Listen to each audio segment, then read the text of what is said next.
Good morning, Good everyone. morning, Welcome. Victor. Good morning to Good you. morning, Joe. How are you? I am doing good, thank you. You know, as usual, it's always a privilege and honor for us to be here with you, sharing this wisdom, which is not ours, it's God's wisdom. Absolutely. And then He gives, like I remember a couple of weeks back, Joe said, we all been given certain type of wisdom from or knowledge from God, from each person that we can learn from. Right. Wisdom, knowledge, and gifts. Yes, and we have to be in tune to be able to understand and recognize when someone comes to us and give us, it's called hizuk, which is a word of wisdom that we can use to apply to our lives. And again, God created everything with a purpose. Everything that you see, He created with a purpose. There's nothing in this creation that is not without a purpose. And you have a purpose, and this is what this is all about, to understand that purpose and to be able to fulfill that purpose. Yeah, exactly, Victor. Let me read this little something that came from, I don't want to plagiarize. This is from Dr. Wayne Dyer, and it's from the book, The Power of Intention. This is, if you want some good reading, you can look this guy up, Dr. Wayne Dyer. Okay. If you bring forth what is inside you or us, what you bring forth will save you. And if you don't bring forth what is inside you, what you don't bring forth will destroy you. So the gift, again, like you're saying, the gifts, Victor, that God has given us, that's inside of us. And we got to bring that out and find that. And once we realize what we love and what we're doing, that's how you find it. Whatever you love doing, you love writing, you love reading, you love digging a ditch. That's your purpose in life. Love what you're doing it, and you will be successful. And that is beautiful, because think about this, and if you ask people today, most people in the world, they are not happy. They're seeking how to be happy, but they're not happy. They're looking for ways how to be happy. They're not happy. And you know why? Because you want to be something that you're not. Then you become unhappy. Even if somebody like your parents tell you, no, you don't want to do that. You want to become a doctor or a lawyer. That's not your direction. You have to feel what's inside you, and then you will find love and happiness. And there's only one way, ladies and gentlemen. There is no other way to find the love and happiness. And again, most people don't even know, most people will never know what love means. It's impossible to know what love is, because love only flows in one direction. And the only direction that can be is through God. That's the only way, the love that He wants you. Now, of course, you're thinking you're in love with someone because there's many reasons why we think we're in love with people. There are many reasons. And if that were true, the thing about love, real love, never dies. That's the key you need to understand. True, real love that God has, He wants you to experience, it never dies. It never leaves. That should be like almost a given, Victor. It is. But again, people say, well, I fell out of love. You were never in love to begin with. Right. You know why? Because you're chasing the wrong desire.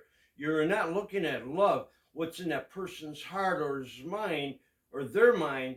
What you're looking at, again, I know we always say this, we sound redundant, but you're looking at the exterior. Yeah. Materialism. Yeah. You're looking at the money, the car, the profit. You're looking for a profit for you. Power. Yeah. What you can get. And think about this. I just said that real love never dies. It never vanishes. It doesn't disappear. Actually, real love, not only it never dies, it grows. It becomes greater and greater, depending on if you build it properly, if you do it through God properly. Not only that, people say, well, we still love each other, we're not together. That's not real love. That's not real love, because real love is not designed. Think about it. You think God's going to design a love where you love someone but you can't be with that person anymore? That's not His design. God doesn't design flaws. We're the one who's flawed. And we flaw because why? We decide to do things on our own. I think we all experience that feeling of true love, because I think no matter how old you are, I don't know if this relates, but sometimes you always remember of that one person years ago in high school. You go, oh, I always remember that. I wish, is that my true love? I mean, we don't know that, but that's maybe a good example. That's a good example, but there, I'm gonna tell you something. In the Jewish world, there's no word for romance. There's no word for accidents, coincidence. There's no word for love that, because meaning that the way love develops, according to God, is after 30, 40, 50 It years does of take, working on it. it does take, That's love. right. And we don't give that enough chance, Exactly. enough time. Think about it, 30, 40, 50, 70 years working to achieve love. Think about it. Do you go through high school and one day you graduate? You go to medical school and one day you graduate? You know, you go to your job and one day you know what to do. You read a book and one day you get, you know, a book this thick, you understand? It takes time to develop, for example. True love, because we can find love where you can feel that desire or feeling, and you know maybe you feel somewhat of a love, but we're really talking about it. And like anything, true love, Victor, It takes work, meaning that right. the people in the desert, why God put the Jews in the desert for 40 years? Because it takes that long for them to understand God, to fall in love with God, to understand God's purpose. Because why? It takes time to know somebody, Right. doesn't it? Right, exactly. Here's a good example. How do you know? So you look at someone and say, "Oh, I love her." Yeah, right. What's her name? I don't know. Right. I just saw her. I just saw her half a mile away. Exactly, I saw her. right. Oh, So that's my Yeah, that's my. What? You saw her half a mile away and you love her? What do you mean? You don't know nothing about it. Exactly. Yeah, you like the exterior, and you know, I mean, There you go. I think we all went through that sometime in our lives, but talking about like it takes time. How many times do we, you know, like if you're a bodybuilder or a runner or whatever you're doing in sports, like weightlift? How many times, Victor, when you're in the gym, you're working out, and when you're done, what do? You go right to the mirror. You think you're gonna see Results right away. No, what's it take? It takes years. Yes, years. For those of you who exercise, was trying to lose weight, you know you don't lose weight in one day. No, right? Right. And you don't gain that weight in one day either. Exactly. So in other words, God is teaching us it takes time. Everything that is worth anything takes time. And think about it. To prove to you what it means by things takes time is, let's look at, and for you to be able to compare what is empty and what is worthy. What is worthy always takes a long time. 40 years, 20 years, 10 years of bodybuilding, it takes time. Now, what is empty is this. How many times do we eat? Don't we eat every 4 hours? Every 5 hours we eat? Yeah, right. Meaning, when you crave for something every single time, that's empty. That's the emptiness when you're craving for it all the time. Because it goes away. Yeah, you're right. It goes away. It doesn't stay. Same thing, and I like what Joe said. When I used to be younger, I used to get into bodybuilding, and my thing was, okay, I get to where I want to get and look, and I don't have to work out anymore. I stay like that. Guess what? Wrong. You got to work at it. You got to keep going, keep going. Right. Why? Because it takes time. But not only that, it's empty. Because the moment you stop, it goes away. The moment you stop going to the gym, you start getting a belly. Right, exactly. Why? Why does it go away when I stop working out? Because it's empty. You see that? There you go. Empty. I like that. Yes. These are empty things. People who's chasing going to the gym, and you know, more particularly about women. They're thinking, I go to the gym, I lose weight, I'm looking better, I'm more confident about myself. Yes, you may be more confident about yourself, but the problem is you didn't change. You didn't change. You didn't change, right. Your body changed, but you didn't change. The same thinking is still there. Yeah, you got it. The same flaw that's in you is still there. You still got the same flaws. If you had an abusive relationship, it's still there. It didn't go away. You changing your body did not change anything. You didn't change anything. Matter of fact, a lot of times when you lose weight, you change your body, you end up in a worse situation. Why? Because what happened, there's an ego that comes in. Then you start thinking nobody's good enough, or you this, or I'm not going to let this happen to me, this and this. And you end up dying alone. And not only you die alone, you never find the true love. Guess what? You also going to lose that body you worked on. Right. There's always it's a going to flaw. disappear. We see a flaw. There's always a flaw in us, and we got to correct that flaw. Meaning that, look at Arnold. We all know Arnold. So look at him. He's old, right? Does he still look good like he was 20 years ago? Absolutely not. Nobody would say he's gorgeous today. Because why? It doesn't stay. Why it doesn't stay? Because it's an emptiness. It's an empty thing. We follow. And if you want to understand that emptiness that doesn't stay, every time you eat, it's telling you there's an emptiness, it will not stay. That means it doesn't work. The only thing that works if you want love is through God. That is a permanent. Love is permanent if it's done properly. It's permanent. And it grows, and it takes 30, 40, 50 years to achieve that level if it's done properly. And we talk about the body, growing and putting in the right things. We have to think about our mind also, Victor. Yes. If you don't put in the right things, even nutrition or even words or thoughts, you have to have the right information. Yes, without the right, think about it. Everything we do, if you work out, we're using workout for example. If you're a runner, you're a bodybuilder, you know what it takes. If you try and lose weight, you know what it takes, what you have to put in your body in order for you to get the look you want. And a lot of people, when they work out, they go, wow, I lost 5 pounds. But that's not 5 pounds of fat. It's 4 pounds of water probably, and only like 1/3 of a pound of weight of fat. So it takes time. You have to be patient and consistent in what we're doing. And that's the way it is in regards to, if you notice, everything you want in this world, you have to work to get it. There's no such thing that is going to be easy. And the Torah says, men will not get half of the things they want in life. Men will not get half of those things. Think about it. If we can't get half of the things we want in life, then we have to have precision in our needs, not want.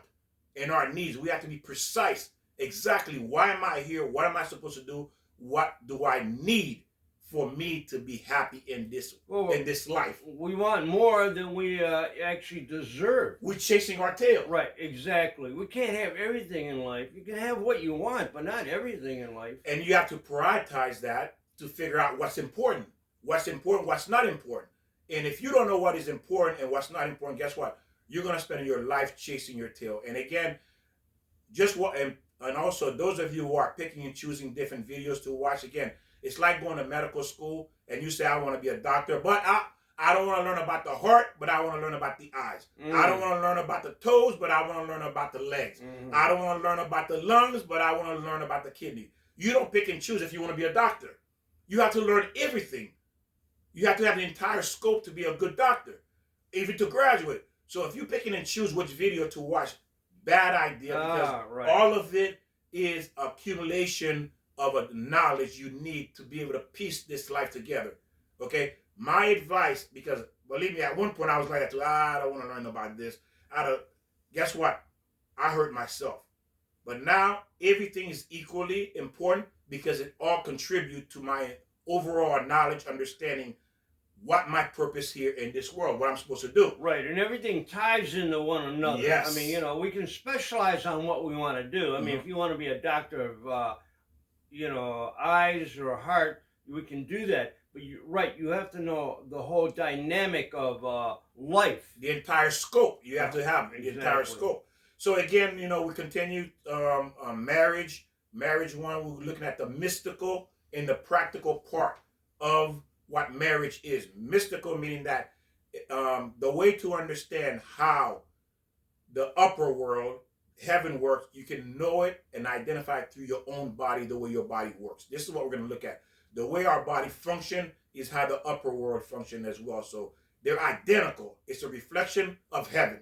Your body, operation of your body as a male and female is a direct reflection of heaven, how heaven works. Well, when you talk about a mystic, are you also kind of like mentioning spirit? When you say mystic, what does mystic actually cover? We're covering the way God functions in heaven and he brings it down to earth, how he operates. So part of the spirit. Yes, part of the soul, the spirit, correct. And actually, I think I mentioned to you this morning that I don't know if I came up with this, but I don't remember anybody mentioning it to me, is that, when people say, listen to God, remember I mentioned this morning that imagination, when our imagination comes in play, maybe that's God talking to us. So whatever your imagination is, if it's positive and going in the righteous way, then that's good. Maybe that's your desire. That's your message from God, is your imagination. The thing about imagination, I'm glad you brought that up, is this. God gave every human being his imagination. What does imagination mean? it means it has no limit. Okay, that's the first one. Ah, you're right. It has no limit. You can imagine whatever you want. And why did God give us imagination? Because why? God has no limit. And he gave us the imagination to be able to connect to him, to kind of to imagine how God, through his Torah, to be able to see him in the right perspective. We can't understand God completely. It's not possible because we are of flesh. But he's given us the imagination to be able to connect to him. So when we speak about heaven, when we talk about heaven, we're imagining what heaven might look like. Right, yes, we all You do see? that, right. We imagine. When we say our soul out of our body, we imagine what it might feel like for our soul to float over our body. So he's given us that ability to go beyond the physicality, to go beyond our body. And that's the beauty of it. Because he's teaching us, look, there's more to this world. This is a short-term time here. You're only here for a short period of time. And I'm giving you the ability to connect with me while you're here, to understand why you're here. So let your imagination flow. Let it grow. When it comes to God, yes. Exactly. Because that's the purpose of it. And you know, like I mentioned this many times before, get into a place by yourself where you're all alone. And actually, literally, talk to yourself. Don't be afraid. Okay, hey, Joe, what's this all about? What do I want to do? Don't listen to your friends or your mom and dad. I mean, your mom and dad, they are very good teachers. Most of them are. It's very good to listen to everyone, but make your own decision what you want to do in life, especially if it's the right path. And you know what the right path is. Ask God for that gift to flow from you, and you can do it. You can do it. And also, we're discussing again, what is, again, God brought this, he doesn't talk to me. I don't want to say he talks to me, then I would sound like I'm in crazy. many different ways. Yes, Yeah. he does talk to us. It doesn't have to be, oh, you hear a voice, but God does talk to you every day through the Son. Right now, you're getting spirit and flow from the energy of God's light. It's the light. It's the love. That's where our message is. Yes, God speaks to us, but I'm not saying verbally, audio, that I'm hearing, hey, Victor, wake up, do this. No. I'm referring to he puts ideas into our mind again. Right. Because how do I know God put ideas into our mind? Because the Torah said it. It says when Moses went up to Mount Sinai, God downloaded the Torah into his mind. He downloaded. Okay. So again, so God give us information through downloading information into our mind. So that's why I said, oh, I got a great idea. No, it's not your idea. God gave you that idea. Ah. Okay. So when you say I got a great, no, he gave it to you. Okay. Right. Remember that. And work on that great idea. Yes. Don't let anybody tell you, oh, you can't do that. If that's what you really want to do, that's the message God gave you to do. Now, love, what is, okay, love. Love what we're talking about this. Love what you hate. It's easy to do what we love, but it's hard to love what we hate. The things we don't want to do. And this is where we're not taught that. It says this, listen to this. Love what you hate, meaning that I hate getting up to go to work. I would think pretty much everybody hates that. It's a terrible feeling to get up, especially if you have a job you don't like. Like you were saying earlier this morning, Joe, about you were telling them about what you were telling I remember a coworker. Yeah, a couple of people have mentioned that, oh, I hate this job. I hate this job. But think about this. If you were out of work and didn't have a job and you were looking for a job, you'd be dying to do that job. So get into what you're doing. And then if you want to change your job, you can do that. But whatever you're doing, get into it. And like Victor says, yeah, we get up in the morning and you're cozy in bed. You want to stay, you're tired. But you give it that first 15 minutes and get up and do it. Maybe you got to stretch, exercise, drink that coffee. But once you get through that 15 minutes, life is great out there. Go ahead and do your job. Again, if you don't like it, get into it, do the best you can, and then move on. I'm going to share a secret with all of you that came to me this morning is this. What makes life very difficult is that the things we don't want to do, we've never been taught to love it. You see, and I'm going to show you what I mean by that. Let's look at Job. Job is my hero in the Torah, in the Bible. Not me. Job. J-O-B. Yeah, J-O-B. Like Job. Yeah, I don't know not why they Job. call him Job. Job. But, Get it right, people. Well, that's what they call him, Job. So again, J-O-B. What is J-O-B's job? Go ahead. I'm sorry, Victor. No. So why is it that I love Job so much is this. Job was the wealthiest man. He was a billionaire. He had everything. I think he had 12 children. He was a billionaire. He had housekeepers, servant. he had everything, he had health. And what happened?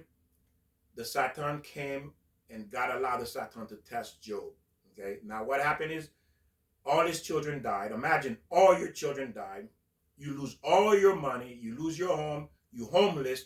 Not only you homeless, now you have boils and you have worms coming out of your body. And you sitting in the street, flies flying around you. Okay? Remember, you are a multimillionaire. And then your wife is telling you, curse God and die, get it over with.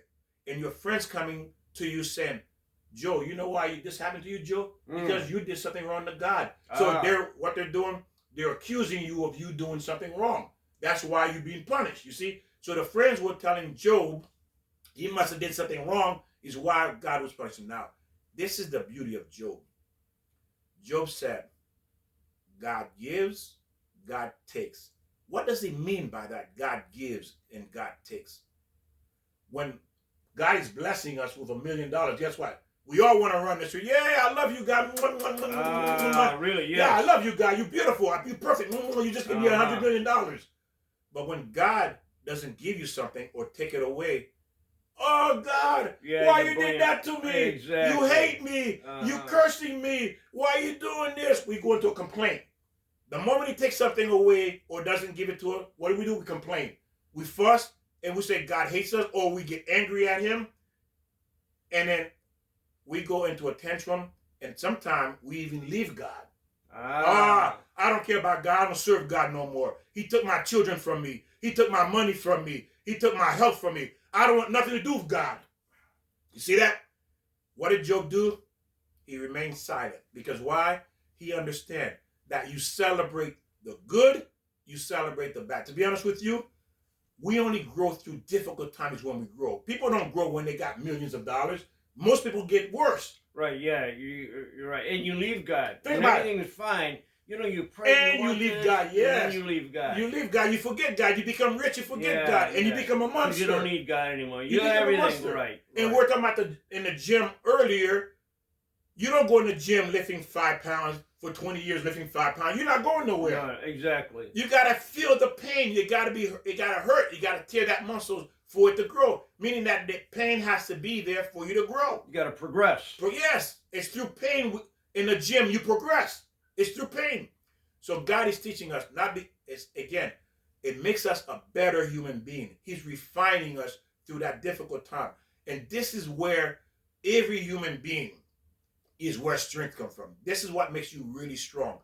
Can you think of it this way? God, thank you for allowing me to lose my money.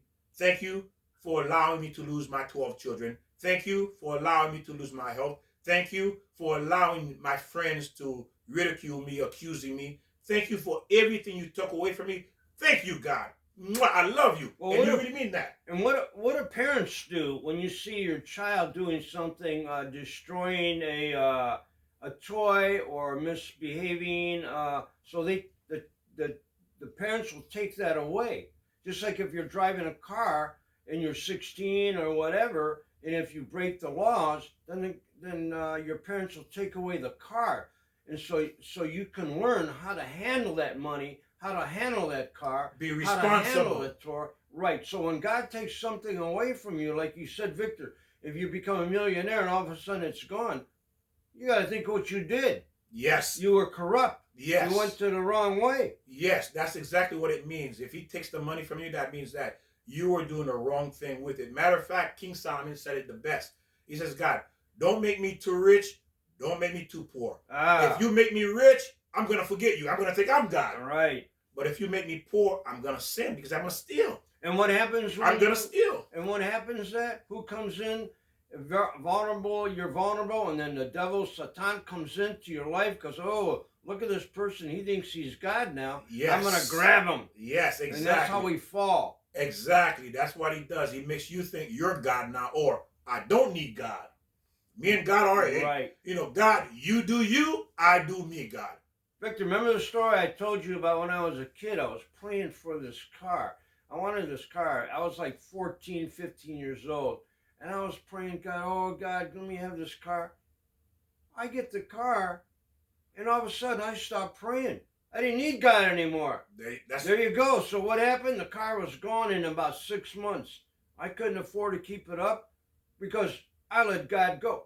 I asked God, when I needed God, I'm there on my knees praying, oh God, I want this, I want. Then I have everything. Hey, I don't need God anymore. I can go and do this and do that.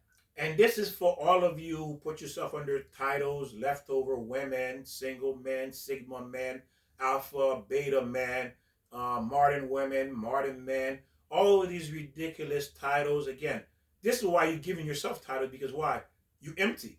You have no purpose. You know there's no purpose, so you gotta give yourself a title to feel like you have a purpose. Victor, you mentioned again, there you go, beta men, sigma men. Why don't you just call them slut? People don't know what a sigma man is. I mean, I never, Well, I don't, beta man, what are you talking to me? You're talking to a corrupt person. So when you tell them there's a slut, they're a whore. If you're a sigma man, you're a slut, you're a whore because you're after the wrong thing. And that is true, because when you think this way, when you're giving yourself these titles, all you're doing is running from God and becoming an enemy of God. That's all you're doing, becoming an enemy of God. And eventually, you're going to have to pay the bill. You definitely You have will. to pay the bill. Yes. Because why? God let you run for a while. God will let you run for 10, 20, 30 years. He'll let you run. But guess what? At the end, you have to pay that bill. And believe me, whatever you thought you gained is nothing compared to what the payment going to be.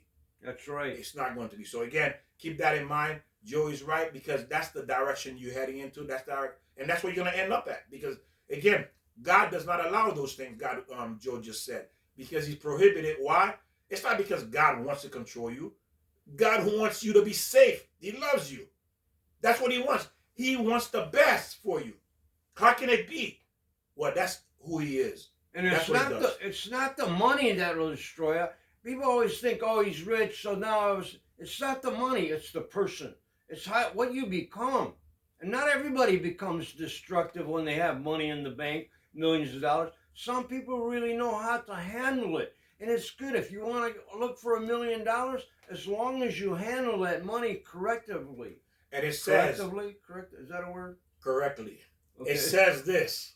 It says that money is the number one most difficult test there is for a person, is money. Meaning that if you have a lot of money, believe me, if you don't use it properly, you're going to pay the price. Right. Could be the root of all evil, as they say. Money is the root of all evil. You will pay the price, because God did not give you the money for you to think and brag and say you got money. He gave you that money for you to do something with it, okay? Remember that. That's why it's given to you. Also, intelligence, whatever gifts you have. He gives you gifts because He needs you to use the gift for a purpose. Those gifts is for a purpose. It's not for self-purpose. It's for you to do something. Right. And usually it's for somebody else, okay? And whatever you do for other people, is you actually doing it for yourself. So let's get into this. So now it says, there is hardly a marriage considered normal today. It's very rare there's a marriage we would consider normal today. And what does that mean? Now, to understand this, we have to go into the spiritual aspect of what a man and a woman is. We want to get into that, okay? Understanding spiritual principle of both a man and a woman.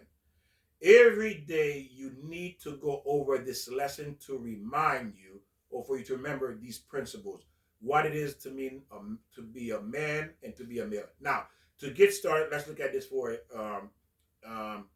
to understand this, for you to have this in your mind as we move forward. Let's look at God. Why do we refer to God as a male, as a man? Because God is constantly giving.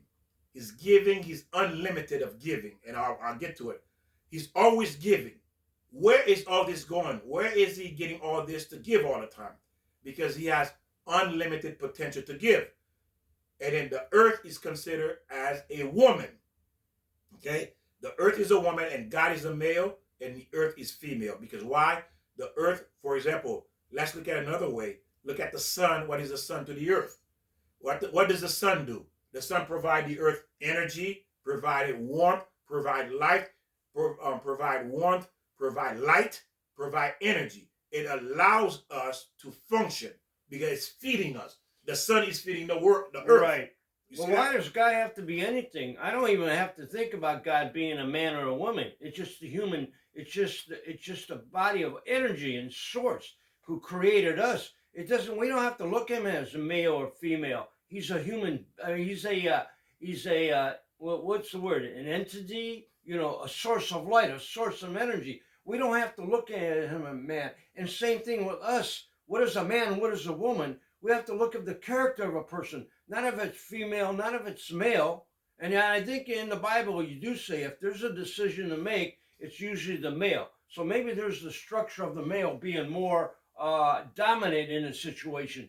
But don't look of human beings as male, female. Think of it, their body, their mind, their energy. We can all be productive, no matter if you're a man or a woman. We can all be productive. And as we all have as obligations, each of us have different obligations in the world. It's not a man's obligation, not a woman. It's an obligation that we have. And we have to thrive for that obligation and be the best person we can be. Well, from what Joe's saying, some of it is right, some is not. If male and female was not important, God would not have created a male. He would not have created a female.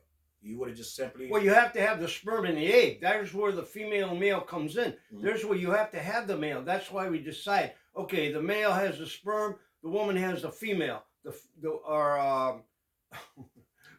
female has the womb, the man has the penis, and we have to have that. There's where the structure of man and woman comes in. But as far as power and energy and guidance, it goes by the mind and God's creation. Well, as I said, an obligation. Go ahead, Victor. As I said, is that this is what the Torah is saying. It's not my human logic because I wasn't there when he created the world, when he decided to create it. It was angels. He created angels first, and he told the angels, let's create men. So I wasn't there. Well, now, wasn't there. Are angels male or female? Angels are male, female. No, right. Yeah. We don't know because they're not. Angels are just beings who are, they're just servants. Right. Yeah, just like God. God is not a servant, but God is the master. But why do we have to, Well, the Torah says, and like I said, I'm again, you're entitled to say what you think you want to believe, exactly. And people do that. But I'm saying what the Torah said, not my opinion. Right. If there was no need for male, female, then he would have created. He would not have created male, female. Now it's we do need. Yeah, I know. We're talking about male, female, the sperm and the egg. You do need both. That's why even that's animal. not. I know, but it's not. It doesn't end there. It's physically not just the sperm and the egg.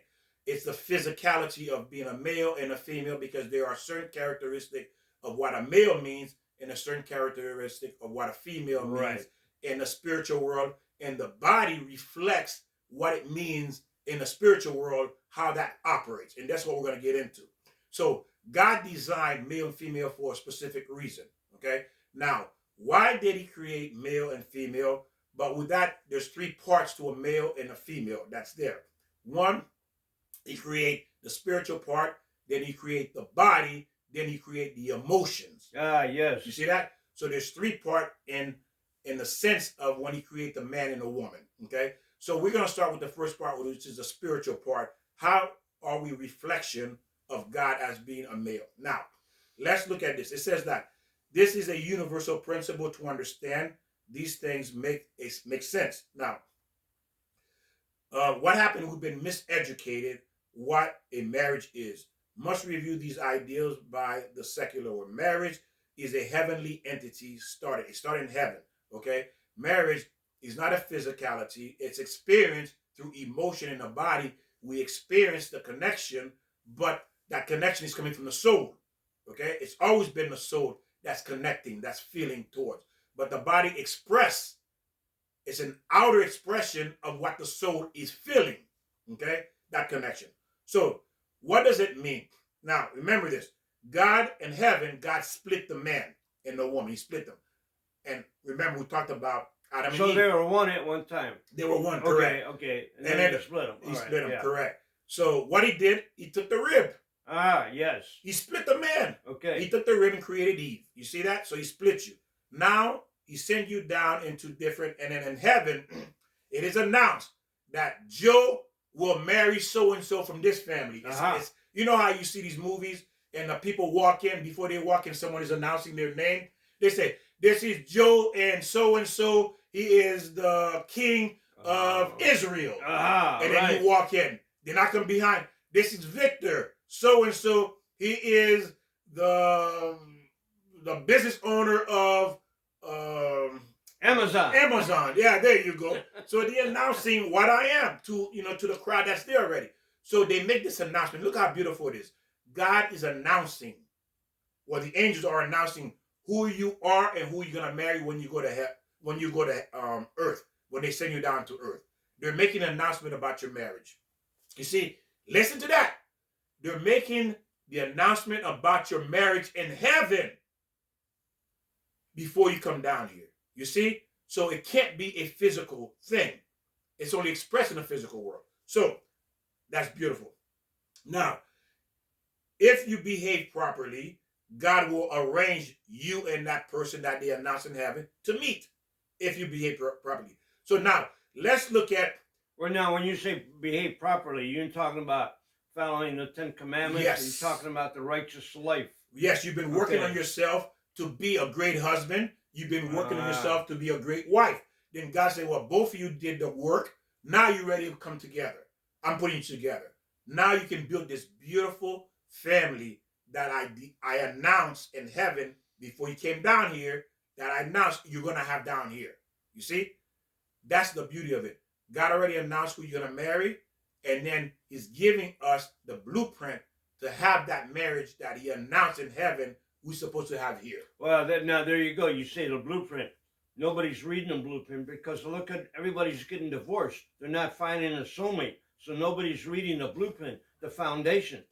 Yes, so now let's continue a little bit about God so we understand who he is, so that way we can relate to him and see how we are connected, how we are like him. So we're looking at how we like him? How we are like him, yeah, right. Alike. So God is, if you, in a sense, like I wanted to relate to, is using the sun, okay? What does the sun provide? We don't give the sun anything. The sun is giving us. Right, the energy. Yeah, the energy, right? Vitamin D. There you go. Uh-huh. Like Joe said, vitamin D is giving us warmth, is giving us comfort, and it's providing everything in the creation needs, like the animals we all need to survive. Right. You see? It's keeping us in a perfect ecosystem. And that's what God is doing.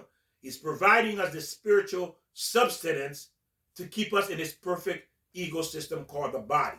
Okay, how it's functioning. So now again, this is kind of an idea for you to get how it flows in one direction. From up, that's why when we pray, we look up. Yeah. Because we're looking towards heaven. Right. Because we know that's where it's coming from. It's coming from up, coming down to us. Now, what does it mean? It's a man and a woman is two opposite creatures. The world wants you to believe we're the same. We are not the same. That's the first thing you need to understand. We are not the same, okay? Because God did not create us to be the same. If God wanted us to be the same, we would be the same. He would create Victor and Lisa. He would create Victor and Adam, or Adam and Victor. Right. What's the point? Then it'd be gay. Oh, all right. Sorry. But again, see, he deliberately created opposite of each other. We are two different creatures. That's the beauty of it. Exactly. And that is the mystical principle, the first thing we must take away. When you look at your wife, you look at your husband, you need to understand, you're not identical. You are specifically been created different. And it's through that difference is you're built to love and appreciate the differences between each other. Okay, we're going to get into it more. Opposite attract. Well, what they say, but that's not true. The world believes that we are the same biological entity. That's what modern society teaches. We are not. It leads to the idea of marriage is a partnership.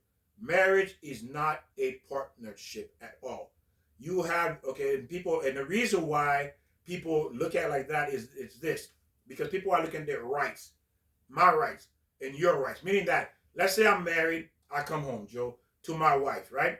And I'm thinking, hey, I did my duties today. I went to work to earn money to pay the bills. So when I get home, I expect you as my wife to have dinner ready for me.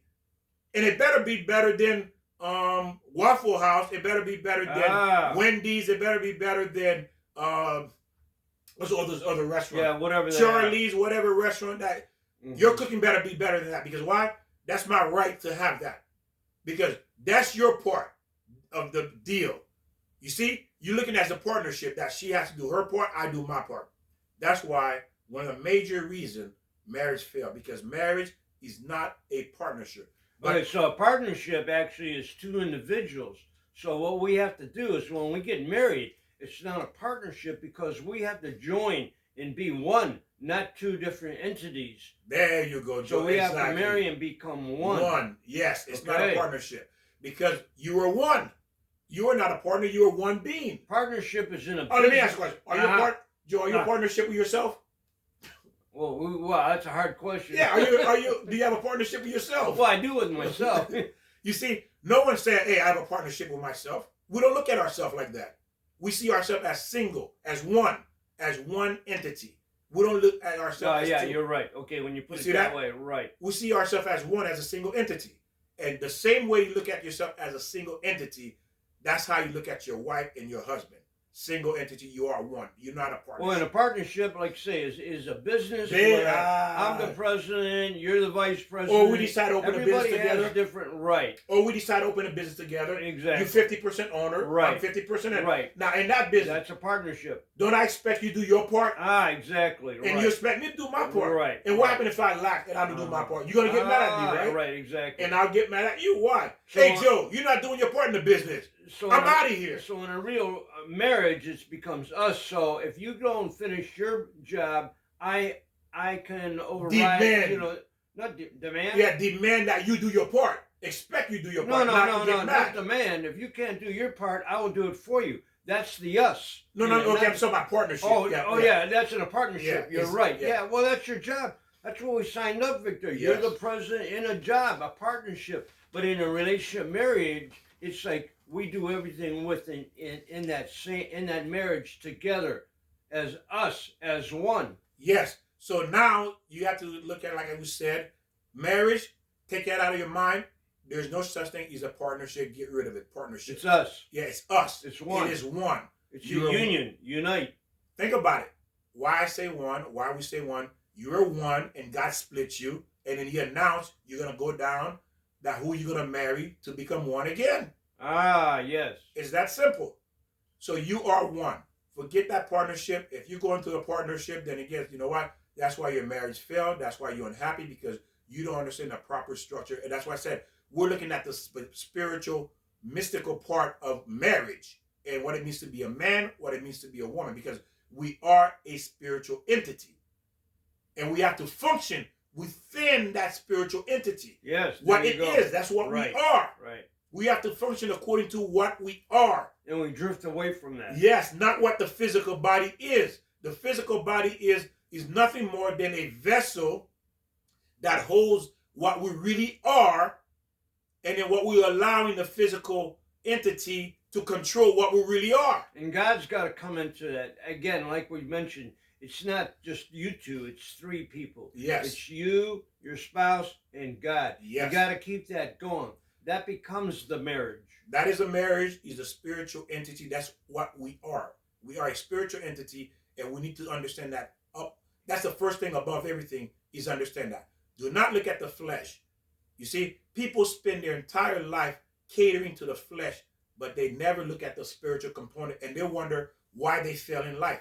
That's why you fail in life, because why? You were misled, thinking this is it. Exactly, misled. And we're Misled. rushed. We rush into things. We got to give it patience and time and nurture it. We have to know who we're going to marry. Find out who we are so we can marry our mirror. There you go. Our partner. If you don't know you are a spiritual entity and you're going to function knowing that's what you are, you will never be what you were created to be. Why? Because the flesh will always drive you and you will always lose. You know why? Because that's not who you are. You're not the flesh. You are You're the mind, the spirit. A person enter a marriage saying, what is my obligation? We'll get into that later in the next one. But again, we have to look at our obligation, meaning that what am I supposed to do? And if I take care of what I'm supposed to do, the rights will follow right along, because I'm not going to violate your rights if I look at that. But that's not what we're talking about today. But just for you to get a little taste of what it means. Nothing to do with partnership between two similar beings. To understand the person you're living with, exactly that they are the opposite of you. Must understand, and the person is opposite, completely opposite of you. Make the effort to function to make a function, make the effort to um, function or the way you need to according to what you really are. Okay, which is a spiritual entity. Now, not making demands and demanding, not making demands for them to function the way you want them to function. In other words, a woman is completely opposite to the man, and a man is completely opposite to the woman. You cannot expect the woman to function like the man and the man to function like the woman. But that's what the world has taught us. The world has taught us, hey, you can do the woman's job and the woman can do the man's job. Well, I can cook. I mean, I can iron. I don't. You have to get it. I don't understand what you're talking about there, Victor. We all can do. You know, sure, men are more physically stronger than women, so there's certain things that we have to do physically. Again, like, and don't forget, the woman takes care of the child, nurses a child. So that's where all that came in from. Is like, you know, why does a man go out to work? It was going back to the caveman days. You're not going to send your wife, if she's pregnant or nursing, out there to slave the dragon and bring the food in. But we are all, you know, a function to do. I don't have a wife, so I have to cook, garden, do that. So am I a sissy if I am a cooker? So no, I think we all have these same obligations. It's what we desire or actually form in our relationship. If the wife wants to go out to work and the husband wants to stay home, who cares? Again, when we have a child, then the wife actually has to nurse. So we have to clarify, you know, what we're saying, that it doesn't have a man's job.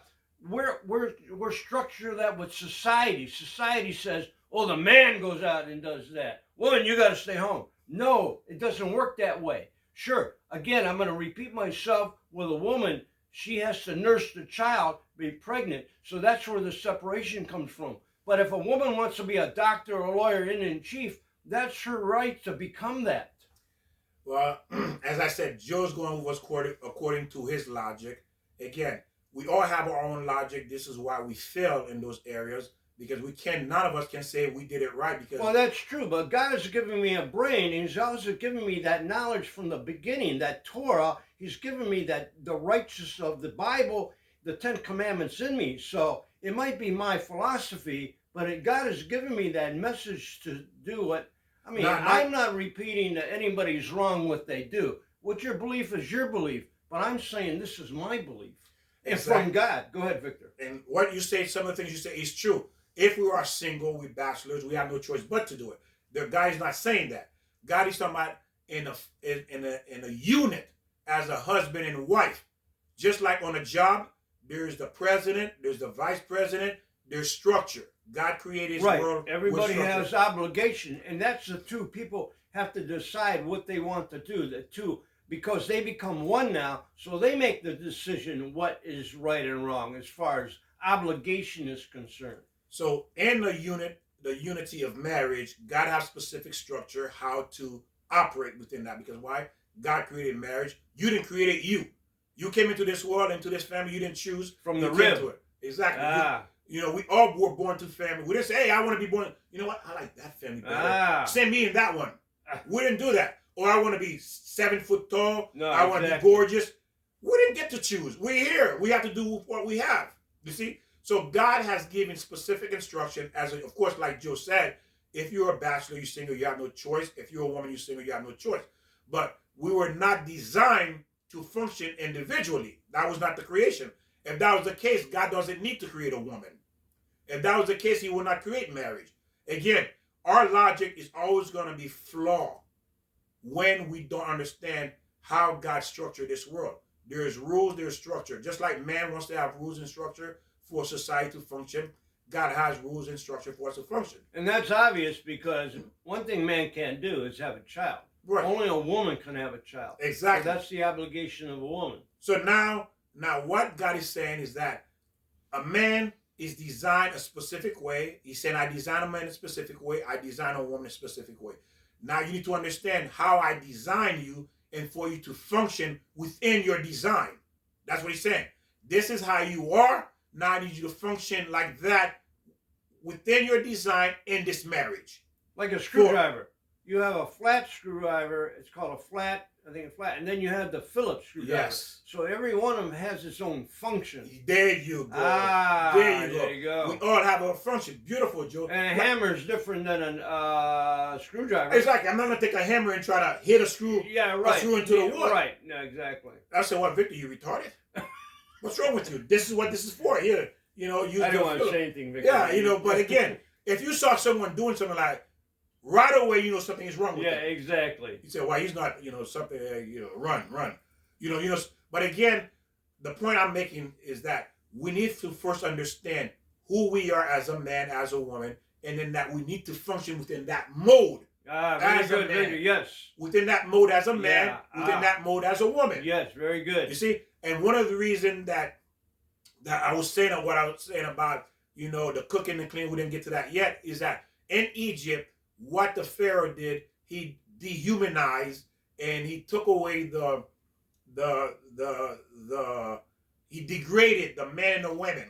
And how did he do that? He made the man do the women's work, and he made the women do the man's work.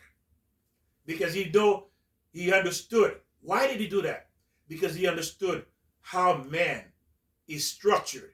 He knew it would destroy the man morally, it would destroy the woman morally. So now going back to my marriage, I remember when I would come home before my wife would come home, so I would do the cooking.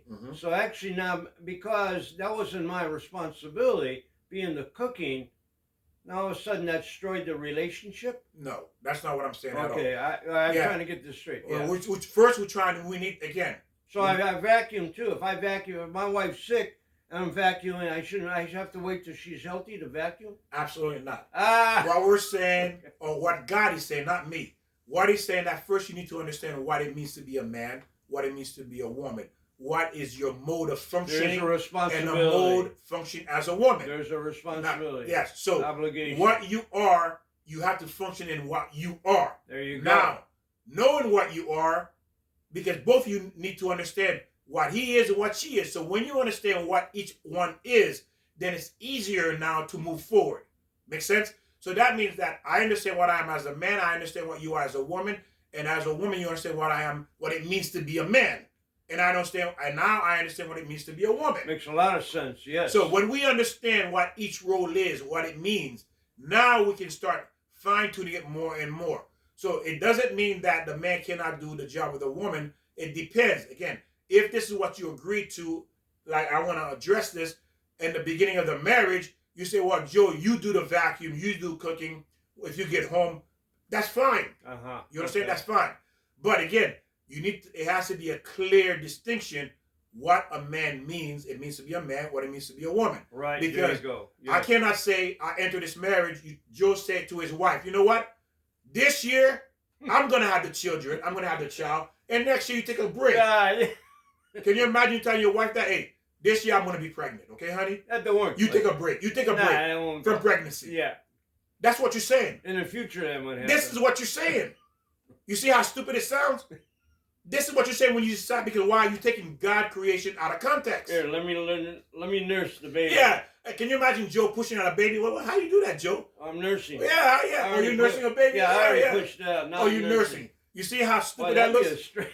You see, this is what we're doing, because when we don't understand our functionality, like Joe was saying about the screwdriver, the Phillips, right. Each one has a specific purpose. Like the oven and the top of the stove and the oven, they may be stove, but again, they both have different functions. Different functions, right? Right, exactly. They have different function. They both cook, but different ways. There you go, Joe. There you go. You cook them both ways, but in different ways. You exactly. See? Baking, frying, steaming. And this is what God is trying to get to us. We need to understand. Even though it's an oven, but the top does a different function and the bottom does a different function. And you cannot expect them to interchange, to do exactly the same thing. Victor, we're confusing people. We're talking about sex, and then we're talking about screwdrivers, hammer, stoves. If you're following along, you understand the analogy. I'm using the analogy, the parable for you. It's like a parable to understand what your function is. And hopefully that is clear. You do understand it. Now, when you do understand it, now I cannot get mad at my wife, and my wife cannot get mad at me because I'm doing what I was created to do. There you go. So why should I? And so If I understand this is what I was created to do, I understand what she was created to do, then there's no reason for me to get mad at her. And or she you're gets not mad at me. created, if you're a man, to be on So YouTube looking at porn. there you go. That's not right. So now the woman has a natural, it says that the woman has the maturity to adjust and accommodate. Men usually don't have that ability to adjust like a woman does. A woman, meaning that a woman is much more mature than a man to let things go and deal with certain things, certain flaw that she perceives as a flaw within the man. She has the ability to ignore that and continue try to build that marriage. Not all the time, but yeah. Okay. But again, she's given that. That's what it said in the Torah. Okay. Now, it doesn't mean I'm talking about women of today. Ah, there you go. See, that's the thing too. I'm glad you brought that up. Okay. Women of today, most of them don't have that ability. That's why we're talking about it. And that's why marriage fell. Because you don't have that ability to do those things. And we're teaching you how to gain and have that ability or to be able to restore. Not blaming women just on divorce or breaking up the marriage. It's both men and women. But we're just talking about the woman is stronger. Right. She has the ability, not the man. That's what we're saying. So that's what I'm saying. Look at what I'm saying here. The woman has the maturity and she's stronger. You see? So we're looking at the woman because she's stronger. But don't forget the world is topsy-turvy now. Yes. But again, everything's upside down. That's how God created. So if the woman understands that, she has the power. That's why women stay in an abusive relationship for 10, 20 years. Yeah, again, they're not How can they do that? Yeah, right. Because she has the strength to endure that abuse. A man can't do it. A man, the moment he get a poke his fingernail, he's crying for 2 days. Yeah, my fingernail, he's whining. Yeah. But a woman not gonna do that. You see the difference? So that's what we're trying to teach you, that the strength, the differences between the two, and how to appreciate the differences. And how to use the differences to build to build a oneness. Okay? So when you understand that, you appreciate each other's strength. You do, right? Exactly. You appreciate what she brings, and she appreciate what you bring to the marriage. The oneness, yes. So now they both function in a different mode spiritually. Speaking, a man represent a constellation of spiritual forces. So now we're going to get into what a man is. That are defined. What is defined? Okay, what it means to be a male, and not all men are men. Ah, that's right. Today, now we can say 100 years ago. What is the difference? 100 years ago. 100 years ago, maybe you didn't have the perfect love. The woman didn't have the perfect ideal of a marriage. But the one thing men understood 100 years ago is obligation, responsibility. They stayed in a marriage. They stayed with their wife. Even though it wasn't perfect, it wasn't all love, but they remained because they had an obligation to be there, the responsibility for their wife, for their children. They remained in a marriage. They were able to stay. Today, the moment she burned a hamburger, I want a divorce. She didn't cook, I want a divorce. She didn't do this, I'm out of here. Back then, 100 years ago, men stayed. But we're not talking about men 100 years ago. We're talking about men today. And that's why I say not all men are men. Not all women are women. Why? Because we lost that ability. Like we were talking in the previous lesson, is that what made a man and a woman stronger back then? Back then, a woman did not go to school. She stayed home and learned how to be a woman. By the time she's 12, 13, she could get married because she knows everything there is to know how to run a house. Because she didn't go to school. She learned everything watching her mom and doing those things. And it became normal for her. It was natural for her at 12 and 13 years old to run a household. Men had to go to school back then 100 years ago because they had to do the different jobs, whatever it was, doctor, lawyer, Indian chief. So they had to go to school. Mm-hmm. Women weren't out in the workforce at that time 100 years ago. Exactly, but the marriage worked though. Right, it worked. The man worked, and the woman. See what? That's why I was getting to. Everybody had their own responsibility. There you go. Why did it work back then? The woman who didn't have a PhD 100 years ago, she didn't have a college education, but yet she had a marriage. She stayed in a marriage for 50, 60 years old, 80 years old. She stayed in a marriage. How? Topsy-turvy. How? Everything's upside down. She didn't have. Did she have a? She didn't even have a high school education. She did not even have education. Period. She had no schooling. But she was able to stay in a marriage for 80 years. But today, you have a PhD, you can't last one day in a marriage. Yeah, you know what? That's happened. You have a PhD, you can't last one day in a marriage. Explain that. But hopefully you've seen the problem. This is what we're trying to show you. Because why? Like Joe said, the world is tipsy-topsy, meaning that what is right is seen wrong. What is wrong is seen right.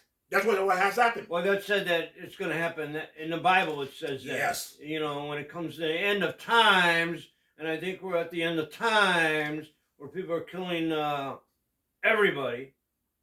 And now we're going to get more into what it means to be a male. What it means. Being a male means the ability to generate energy, the desire to constantly creating new things. This is why man is always creating.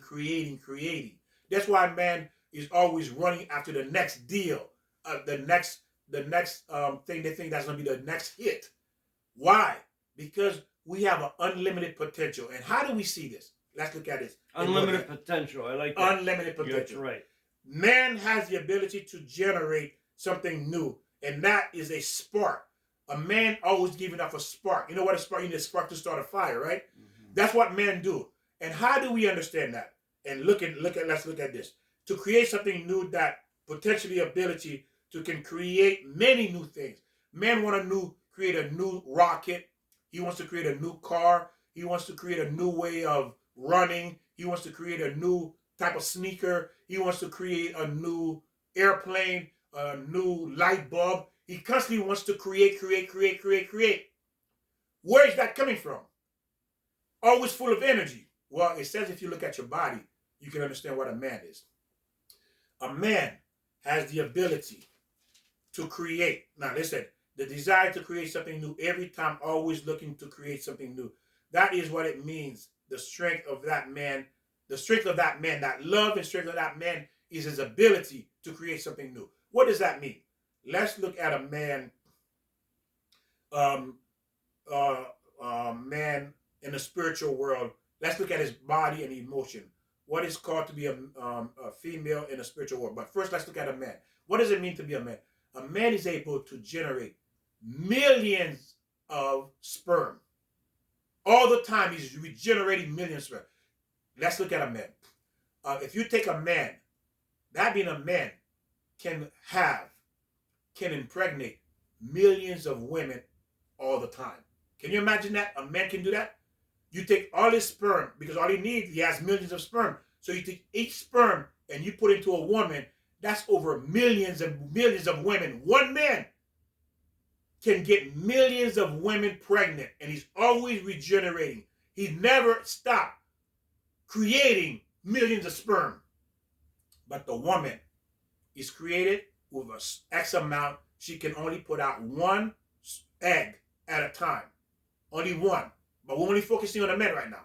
But so you can understand where we're going. The woman can only give one egg, and the man is giving millions and millions of eggs of sperm all the time. You see? That's his strength and his love. He's able to generate that energy. Unlimited. That's why it's millions of eggs. He's constantly, the man is like the sun, full of energy, giving energy, always trying to find a place to put that spark. But all he is a spark of energy. That's all he is.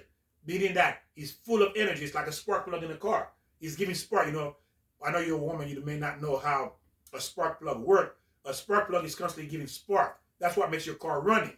It's an energy. That's where the energy is coming from, the sparks. And then what makes it work is the gas. So the spark plug make the spark, and the gas keep that spark going into flame. And that's what a man is. A man is a spark of energy, constantly giving energy. That's why he's always running here, running there, always finding something new to do, always being creative. That's who he is in a spiritual form. He's full of energy. It's energy. It's an energy that's being expressed in a physical body.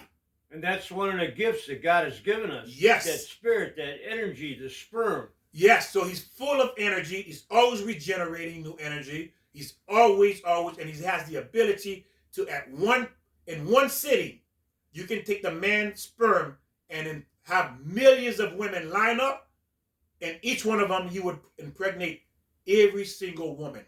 millions of women. As long as he doesn't destroy that from smoking and drugs and alcohol and a lot of stress, you can destroy the gift or any gift that God has given you. Yes. So again, we're looking at the man, so you understand the man as a spiritual entity, meaning he's full of energy, just like God.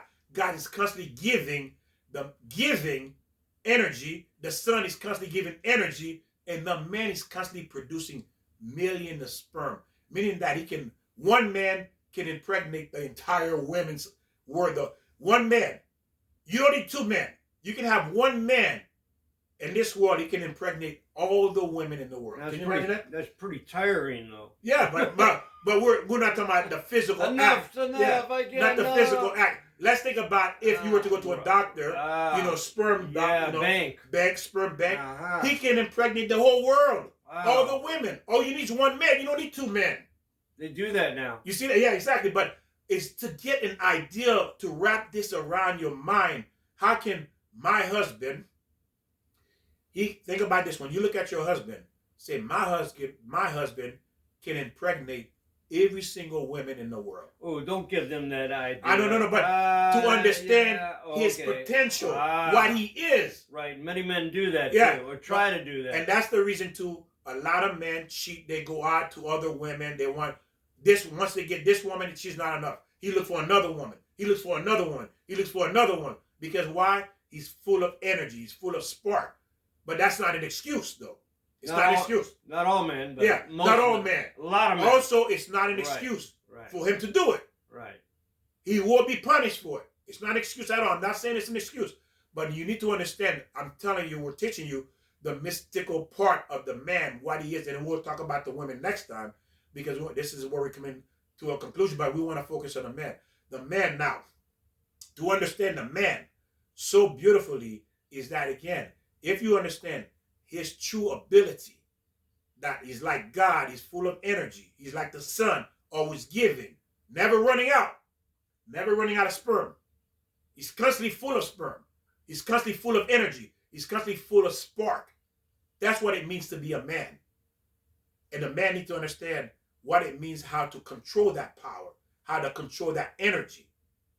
And then we will stop here, and it will continue on part 2. What it means to be a woman, and what it means for the man to understand how to control his ability, his uniqueness in this world, that he's a man that puts out tremendous amount of energy, tremendous amount of spark, and how do you deal with that as a wife? Do you have anything you would like to add, Jim? Yeah, before I ring the bell, I just want to read this other thing from Mr. Dwyer. Is that how you pronounce his name? Dyer. May the light and love that you emit forever reflect back to you in a joyful abundance. I'm going to read that again. May the light and love that you emit forever reflect back to you in a joyful abundance. So find that light, find that love. It's in you, it's in God. Ask God for it, meditate, talk to yourself, and ring that bell. And ring that bell, share, remember. Also, watch every video, ladies and gentlemen, learn, because, again, it's like you want to go to medical school and you're choosing to learn what you want to learn. Guess what? You will never be a doctor or a lawyer if you're choosing what you want to learn. You got to learn the entire program of a doctor, entire program of a lawyer, because there's no way you will ever be successful if you're learning part of what, area you want to be an expertise in. You have to learn everything about it. Like your job. You learn everything there is to know about your job. You don't say, I choose to learn this, but not this. It will never work, nor will you ever be proficient in it either. You'll always be lacking. Yes. You'll always be lacking. So, again, make sure you watch all those videos, because they're all connected. In time, you will see the connection. Thank you for joining us. God bless you, and we'll see you next time. Male, female. Share this video with people. Just send a link to other people, so that way they will have the same information, and you will have content of worthy content, information for you to talk about. God bless, and I'll see you next time. Bye-bye.